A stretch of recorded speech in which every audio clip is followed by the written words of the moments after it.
Mesdames, Messieurs, bonjour. Merci de suivre l'émission Point de vue en ce dimanche 28 août 2016. Il y a une semaine, la distribution de l'électricité était mise à rude épreuve avec l'incident survenu au niveau de la centrale de Thiès, relançant ainsi le débat sur la politique menée dans ce sous-secteur de l'électricité. Au même moment, beaucoup de bruit autour de la découverte de pétrole au large des côtes sénégalaises. Alors, deux repères qui nous orientent vers le ministre de l'Énergie et du Développement des énergies renouvelables, M. Thierno Alassane Sall. Bonjour, Monsieur le ministre. Bonjour, Monsieur. Merci beaucoup d'être avec nous. Alors, on a suivi l'évolution de la situation au lendemain de cet incident dont je viens de parler. L'enquête va certainement révéler les causes, mais déjà, il y a peut-être une chose constante, c'est que l'histoire a révélé une situation de vulnérabilité peut-être de nos installations, non? Parfaitement. Je dois d'abord saluer l'ensemble des auditeurs et des téléspectateurs de RTS à travers le monde et renouveler encore une fois nos excuses par rapport à cet incident majeur, fort regrettable, qui survient après quand même, il faut le remarquer et le noter, une longue période d'accalmie. Je dois préciser d'ailleurs que ce n'est pas en tant que tel une centrale, puisque c'est un poste de transformation. Vous savez que l'énergie est produite dans des centrales, puis transportée vers les différentes villes et vers les différentes installations d'utilisation par des lignes à haute tension. Et en arrivant dans donc, ces villes ou ces installations, on a besoin d'un centre de transformation pour passer de la haute tension à la moyenne ou à la basse tension pour l'usage. Donc ce centre de transformation du poste de Thiona était là depuis 1957.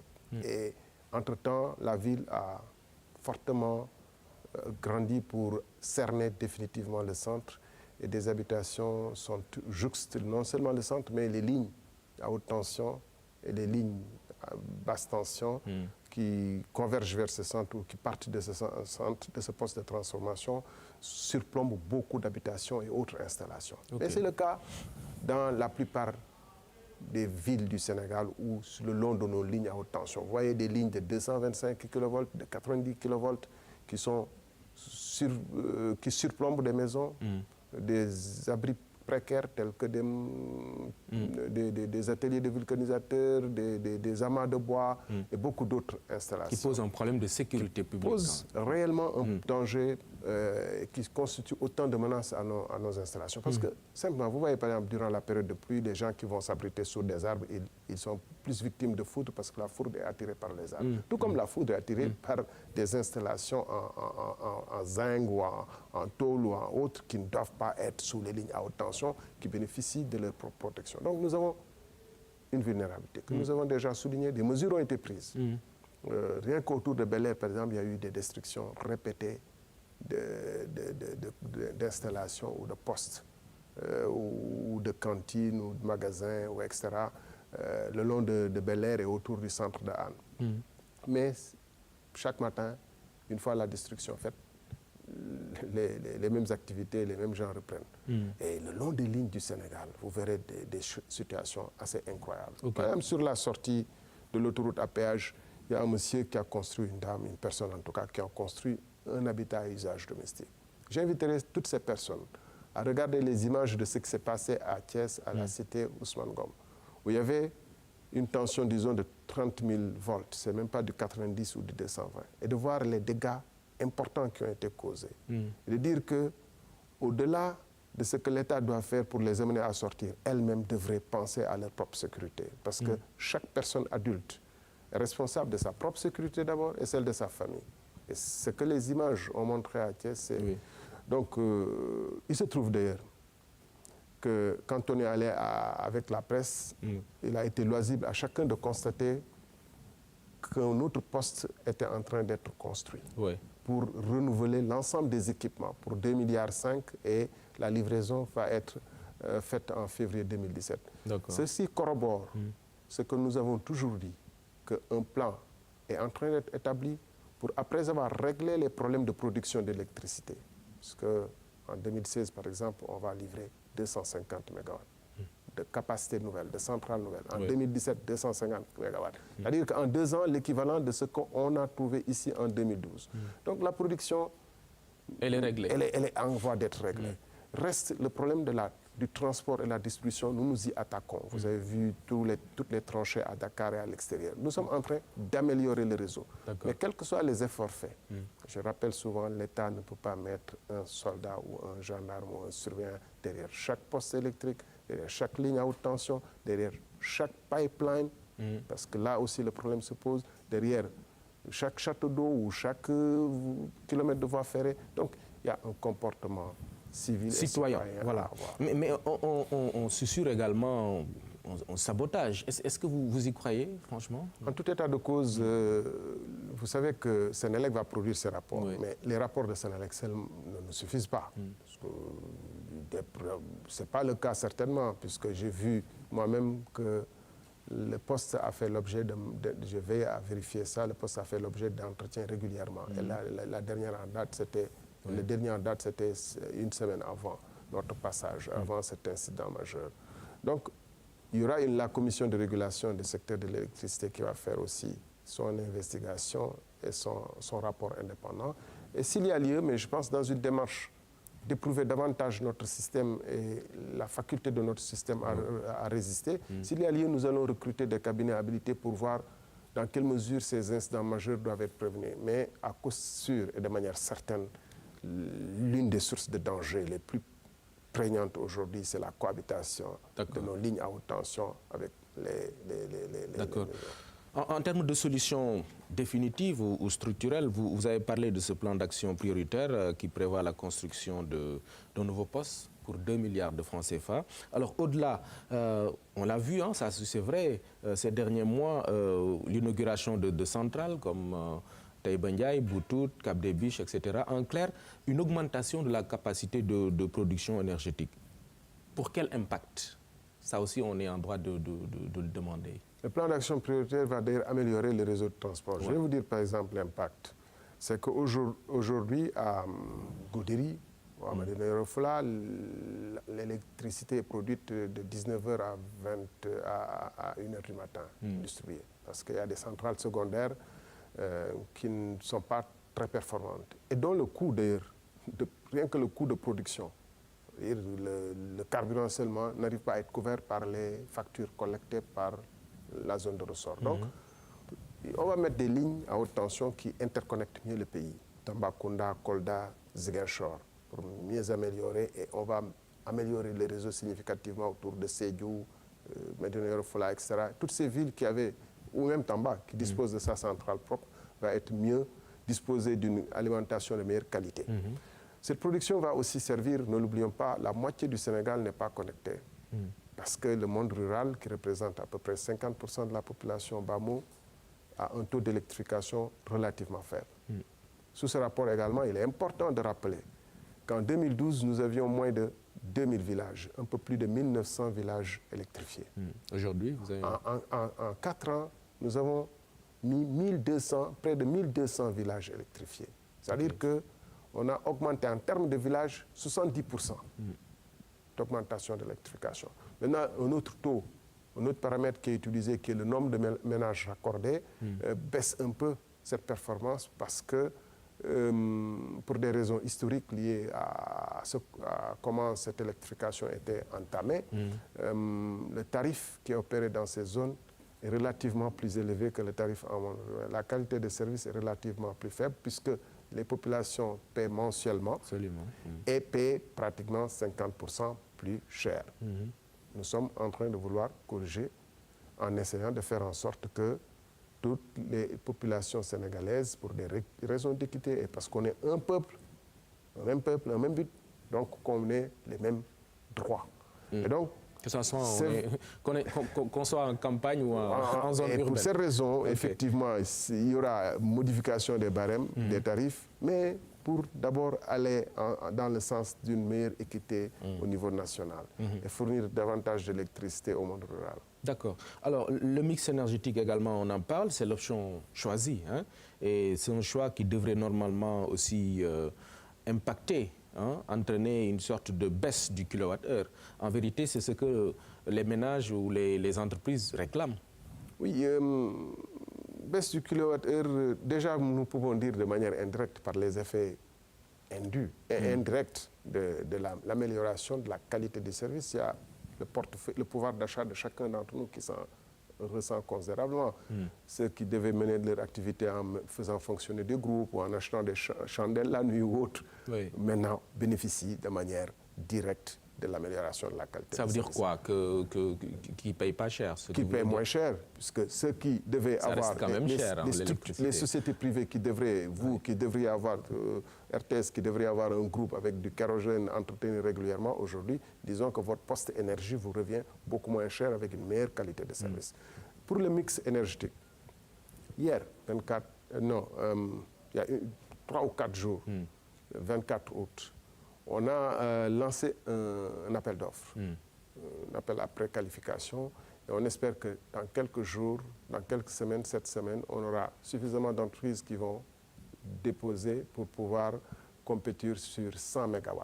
On va avoir 100 MW de solaire qui seront répartis sur 3 sites, et on espère des coûts tellement compétitifs, on espère, parce que les tendances du marché sont dans ce sens, qu'on pourra effectivement envisager une baisse des coûts. Mais je répète encore une fois, il faut faire en sorte que, dans un premier temps, on entraîne le monde rural à payer les mêmes tarifs que le monde urbain et qu'il y ait davantage de Sénégalais à accéder à l'électricité. Et ça a un coût pour la société globalement prise. Donc ce coût, chacun d'entre nous devrait accepter de le payer un peu. Je veux dire, à prix constant pour nous autres citadins, que la moitié du pays puisse avoir accès à l'électricité au même coût et en payant bimensuellement au lieu de bimestriellement plutôt au lieu de mensuellement.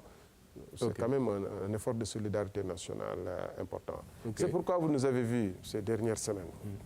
En passant, je souligne que je lui dire pendant cet incident que nous étions en train de dormir, que le Sénégal était... Vous étiez en vacances? Non, les gens ont objectif. Nous ont vus, je ne vais pas dire par moi et par vous, mais à travers le pays pour visiter les chantiers d'électrification. Vous n'avez pas été surpris? Et durant quand ce genre d'incident survient, je viens de l'aviation, je sais un peu la gestion des crises majeures, que ce n'est pas ce qui se passe au-devant de la scène qui importe. Ce sont les techniciens qui sont en train de faire en sorte de se battre dans le poste pour pouvoir remettre. C'est les techniciens qui sont au dispatching de Mbao, qui voient que tout le pays est en noir, mais que seul Kawon fonctionne et qui essaie progressivement de ramener avec difficulté. Et c'est l'état-major derrière qui apporte le soutien nécessaire s'il fallait besoin d'un peu plus de sapeurs-pompiers, etc. Donc, nous avons suivi minute par minute le déroulement de cet incident regrettable. Et je dois insister sur ce fait, qu'un gouvernement a des responsabilités, mais encore une fois, les populations ont des responsabilités. Bien sûr. Si cet incident s'était produit en plein jour, avec ce que j'ai vu comme impact, des poteaux tordus, des lignes à haute tension sectionnées et éparpillées, il y aurait pu avoir des situations beaucoup plus graves.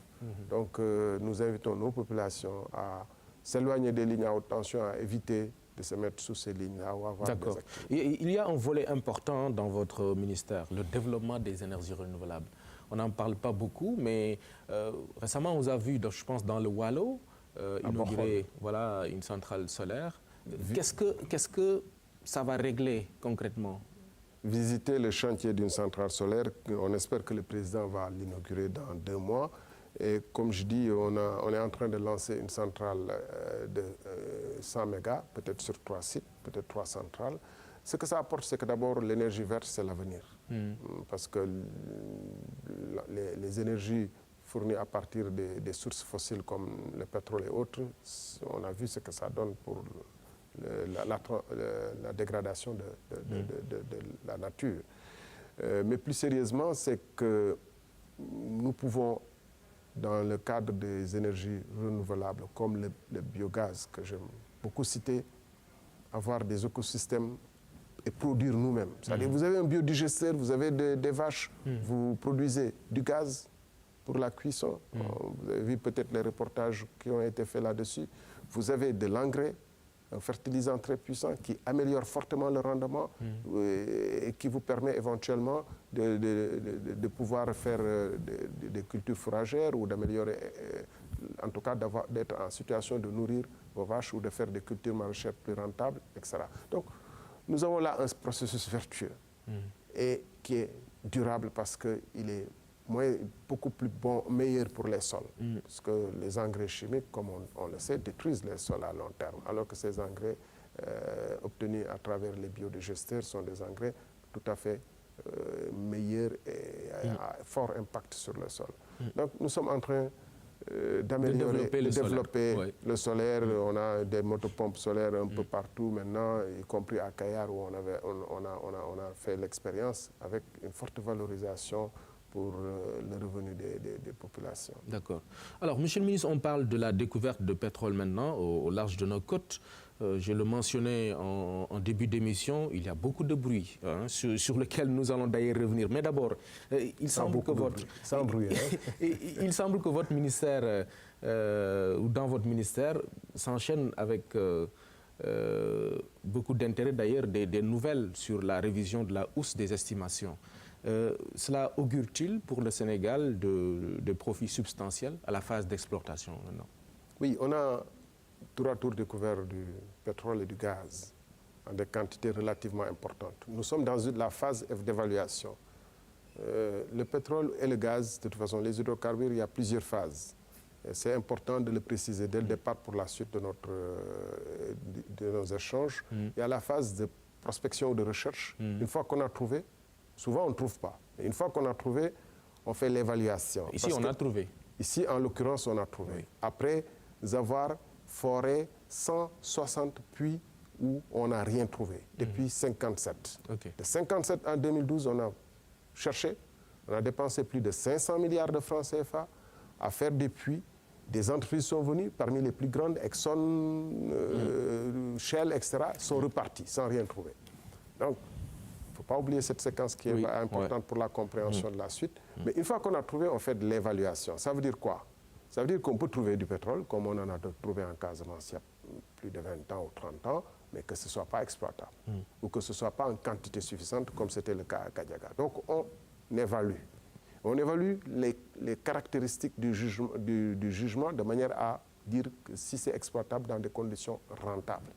Parce qu'on peut trouver des puits qui sont épars et le pétrole n'est pas suffisamment connecté, etc., pour pouvoir circuler correctement et pouvoir être pompé dans des conditions de rentabilité. L'évaluation, donc. On est dans cette phase qui peut prendre, selon les textes qui sont prévus, 2 ans.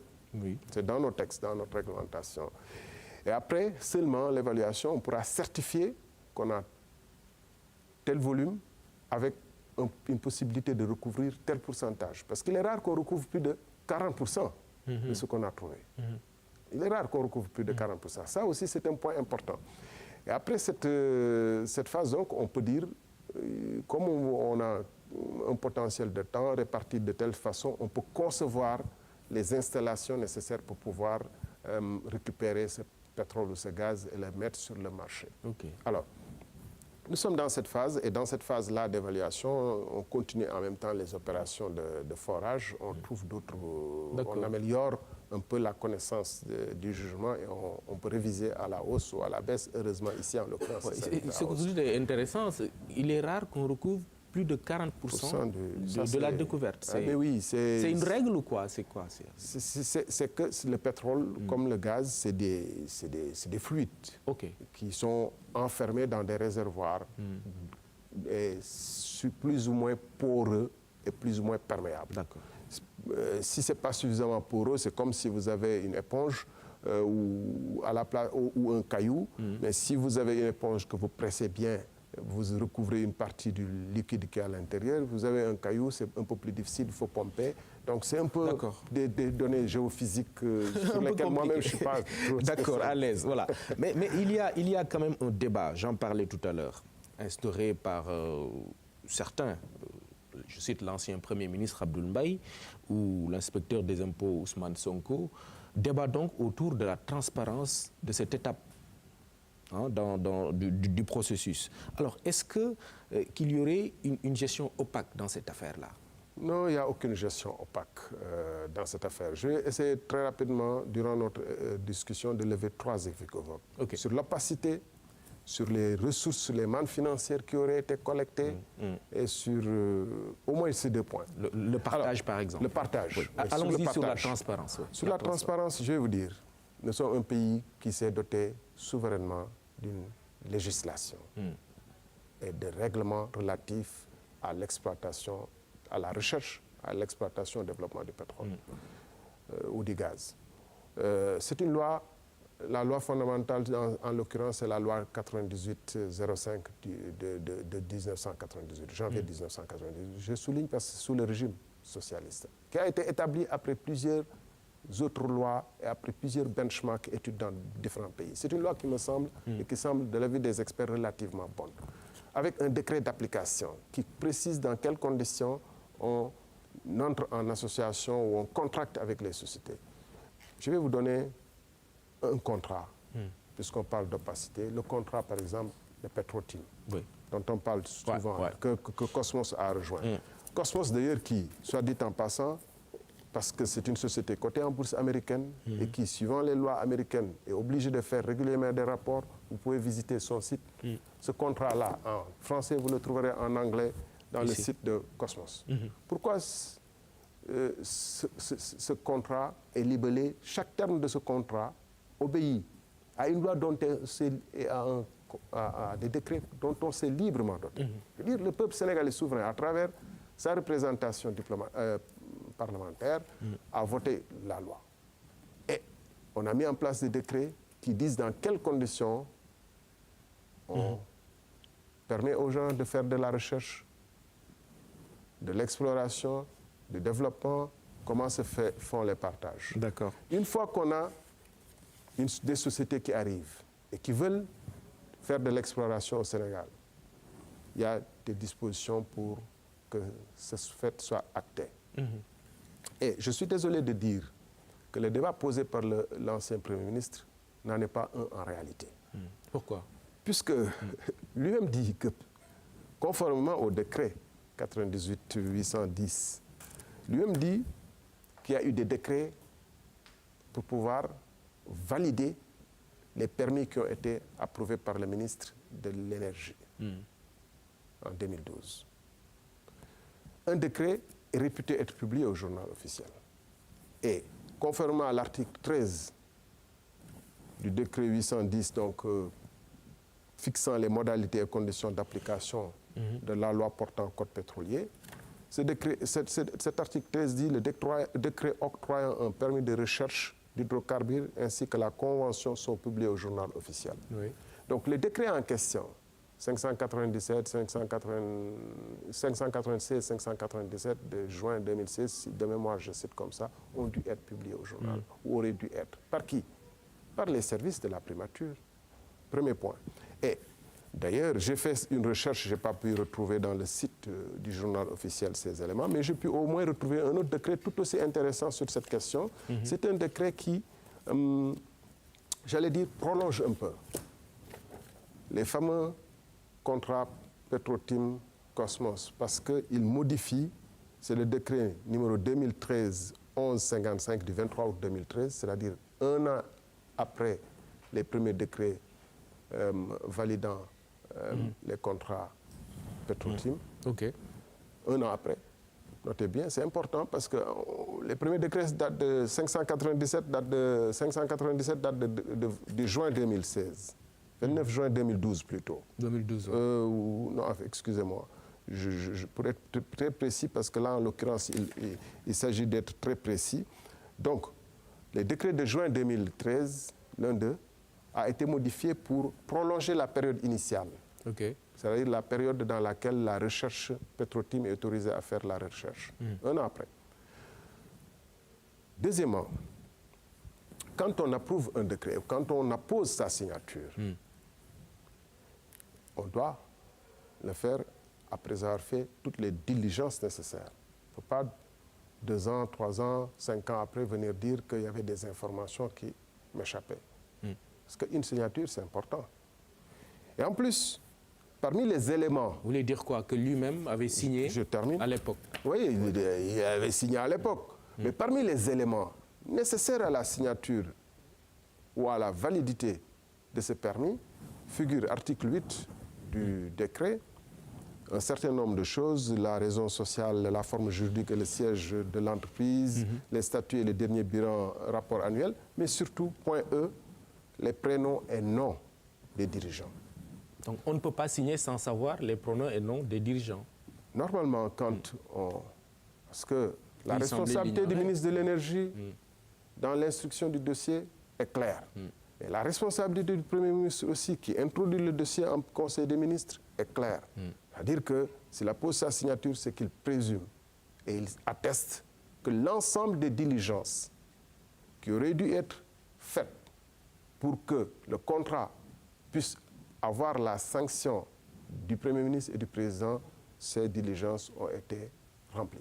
D'accord. De mon point de vue, c'est aussi simple que ça. Oui, mais apparemment, il y a un problème pour ceux qui soulèvent ce débat. Et je présume d'ailleurs que, j'ajoute que d'ailleurs, il n'y a aucun problème de transparence. C'est sur le site de, ça là, c'est sur le site de Cosmos. D'accord. Vous voulez, on vous le donne, je vous donne tous les liens nécessaires. Donc l'information est accessible. Je vous donne tous les liens nécessaires pour retrouver toutes ces informations. Mais apparemment, eux, ils semblent un peu, voilà, préoccupés par peut-être l'implication du frère du président de la République. Ça, oui. Est-ce que vous avez peut-être une précision à faire là-dessus?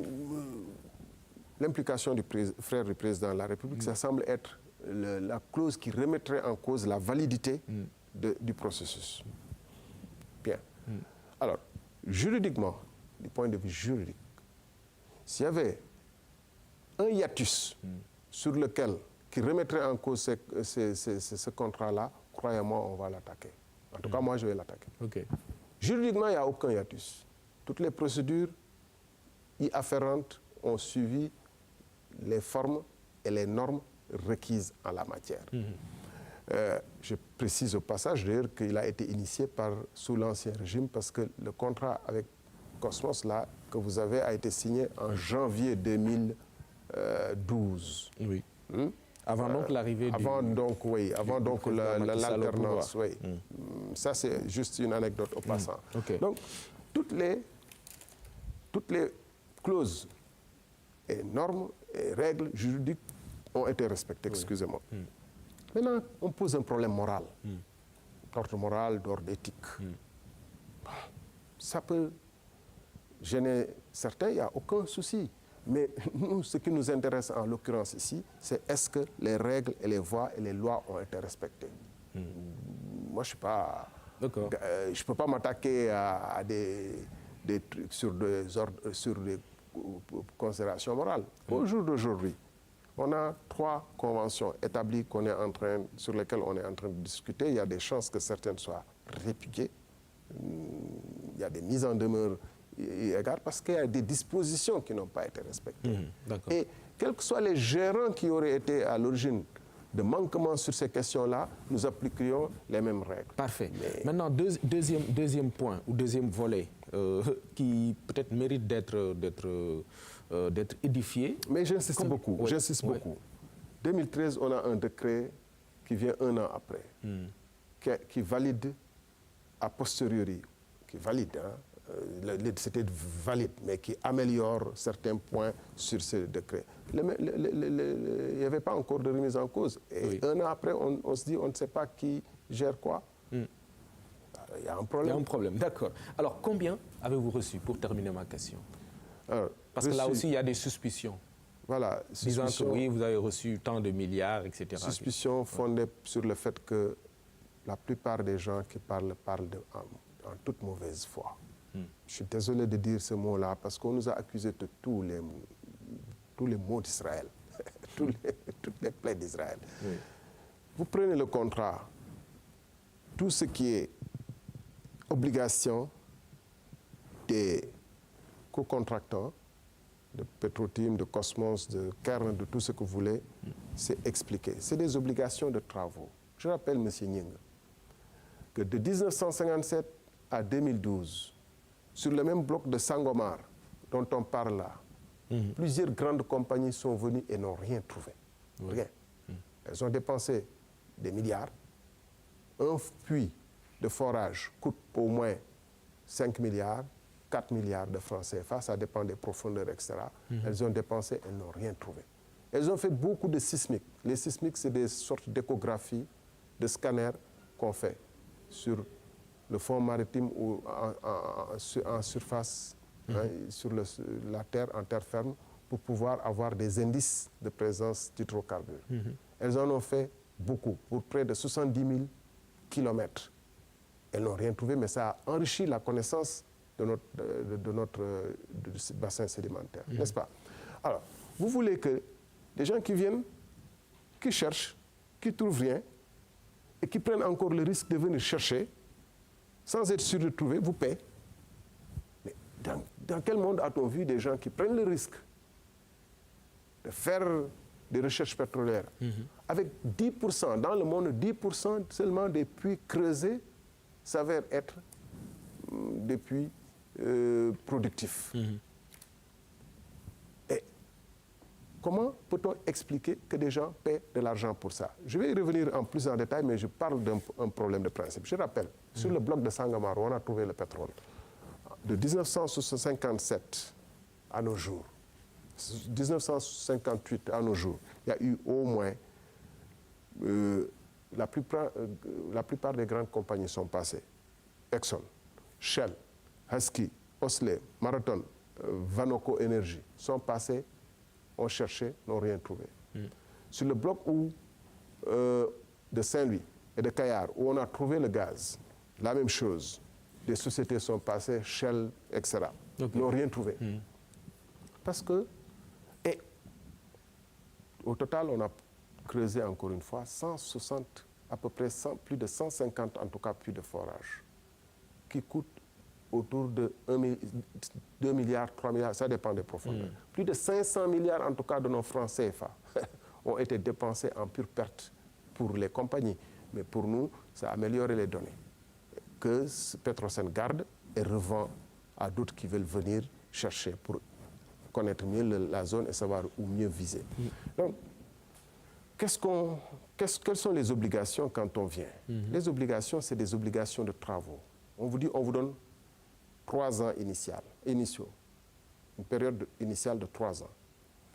Vous devez faire des sismiques, tant de kilomètres, c'est-à-dire l'échographie du bassin, voir de la zone qu'on vous a donnée, voir un peu comment elle se présente, est-ce qu'il y a des indices.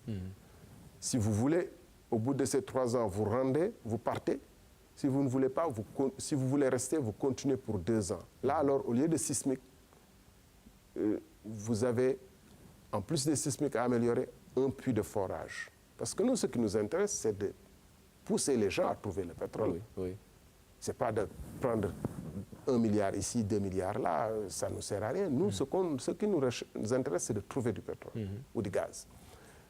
Si vous n'en trouvez pas au bout de la 2e période, la 3e période, vous avez également une obligation de forer un puits, mais de faire une sismique 3D qui est encore plus importante et pour des valeurs, pour des volumes plus importants. Je peux vous donner des exemples s'il y a lieu, mais on ne peut pas entrer dans ce détail. Mais tout cela a un coût, n'est-ce pas? Et tout cela a un coût. Et maintenant, c'est quand ces sociétés n'opèrent pas, ne font pas face à leurs engagements, qu'évidemment, il y a des pénalités qui leur sont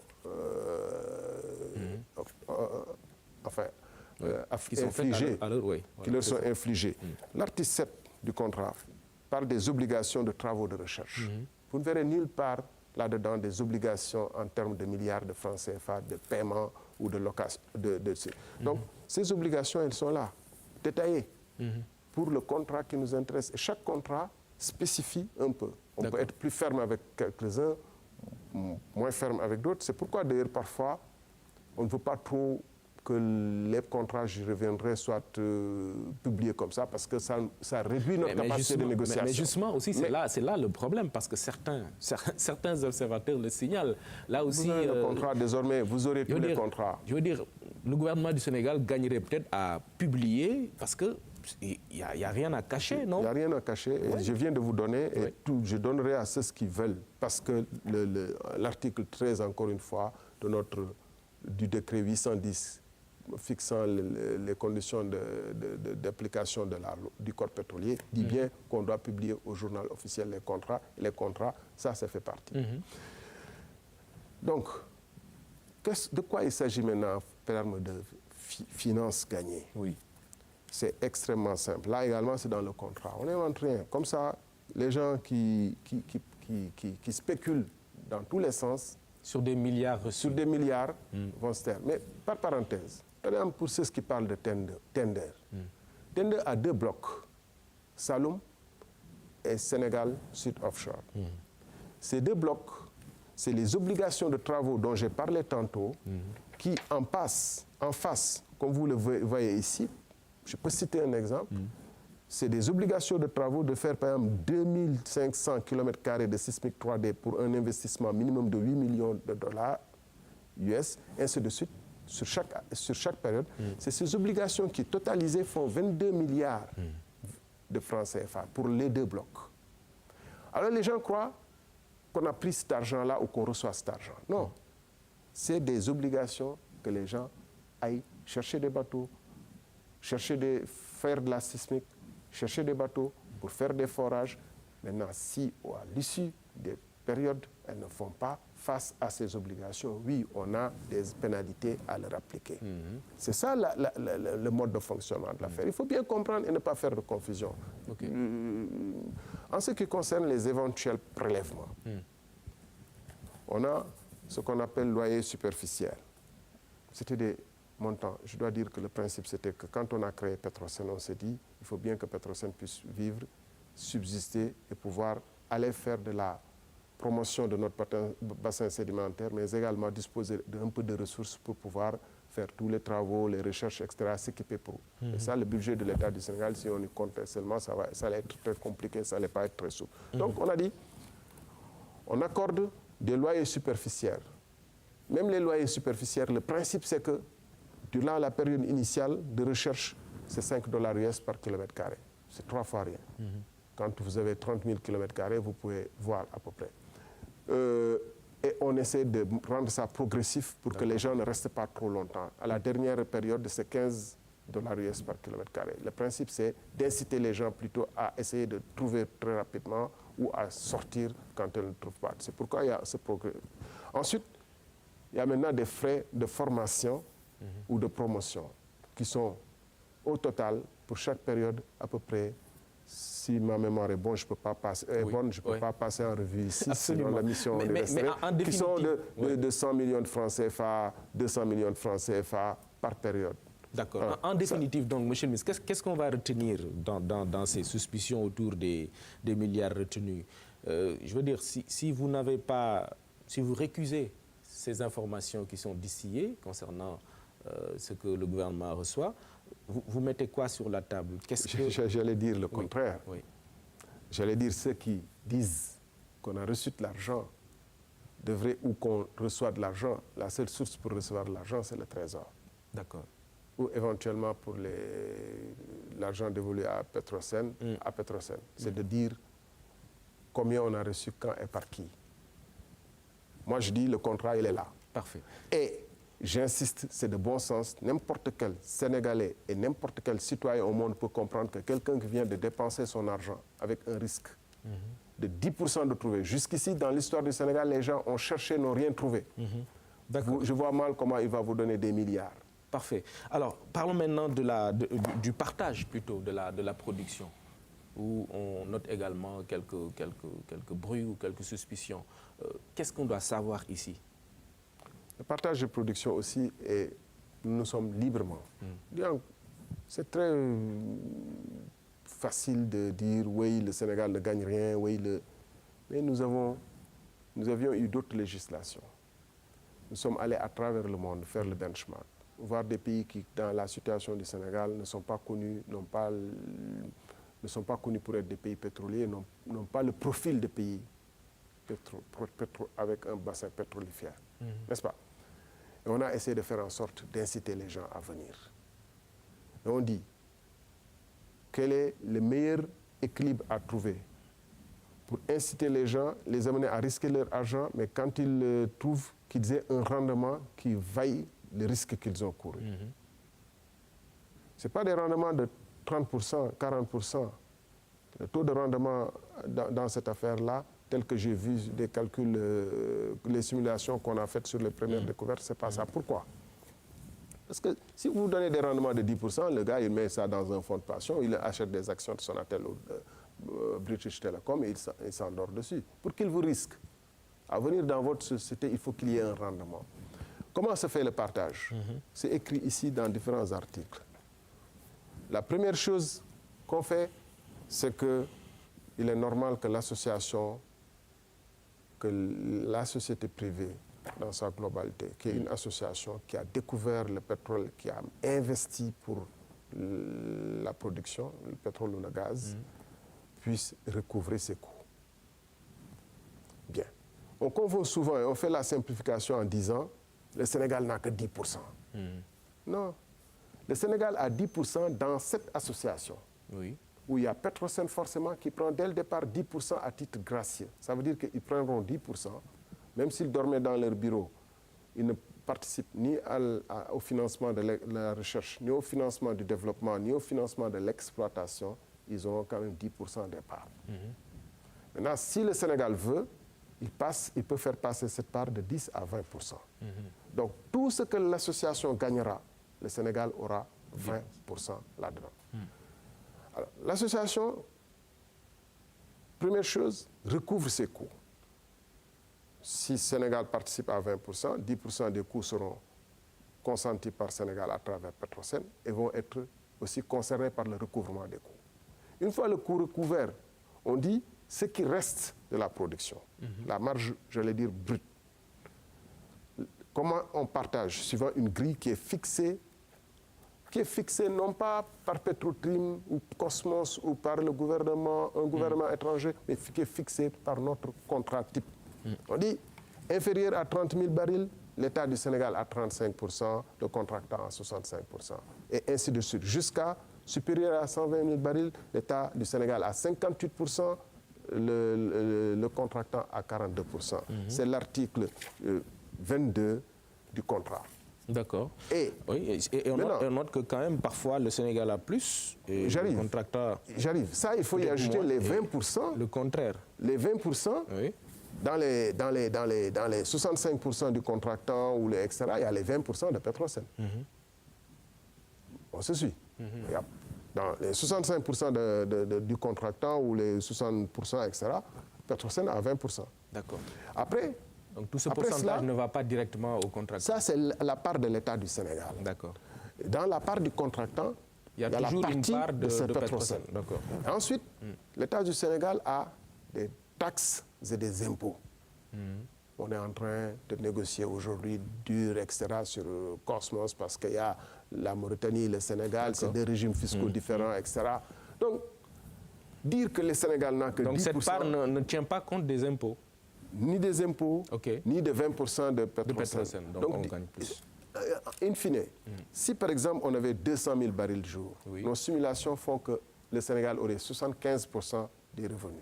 D'accord. Si on cumule la part Petrosen, la part du Sénégal dans ce qui reste des recouvrements, les impôts et taxes diverses. Donc, là également, quel État et pour quel intérêt un État libre qui, en 1998, se dote d'une législation, va-t-elle se dépouiller de ses recherches au profit d'étrangers qu'on ne connaît même pas a priori? En aucune manière, l'État ne va pas perdre dans cette histoire. Je dis encore une fois, ça au final. Mais je peux dire encore une fois, si cette loi n'est pas bonne, c'est une loi de 98, 3 régimes, socialiste, libéral et libéralo-socialiste. Nous autres là, on discute déjà. Certains disent qu'on est libéraux. Bon, bref. Alors, républicain.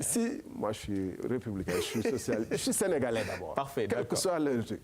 Okay. Et moi, pourquoi je vais faire en sorte que quelqu'un qui est assis à Los Angeles là-bas ou à Paris là-bas, au bord de son yacht, va prendre... Vienne piller notre ressource. Pourquoi je vais l'accepter? Si cette loi n'est pas bonne, on n'a qu'à la challenger et proposer autre chose. Mais proposer autre chose qui fasse que les gens aient intérêt à venir faire de la recherche sur nous. Parce que la meilleure façon, c'est de dire on garde tout pour nous, on ne fait rien pour les autres, mais en attendant, on ne trouvera pas les moyens d'exploiter. Au final, et c'est là que l'émission certainement va se terminer, on parle du pétrole en évoquant la transparence, en évoquant le coût, en évoquant le partage de la production.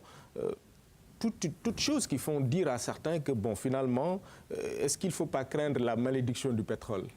Non, d'abord, vous savez, le monde est fait de risques, à mon avis. Et nous sommes un pays qui a, par ses institutions, par sa démocratie, par ce débat que nous menons, parce que dans beaucoup de pays où il y a le pétrole, les gens se réveillent un beau matin, on dit voilà, il a été décidé de faire ça.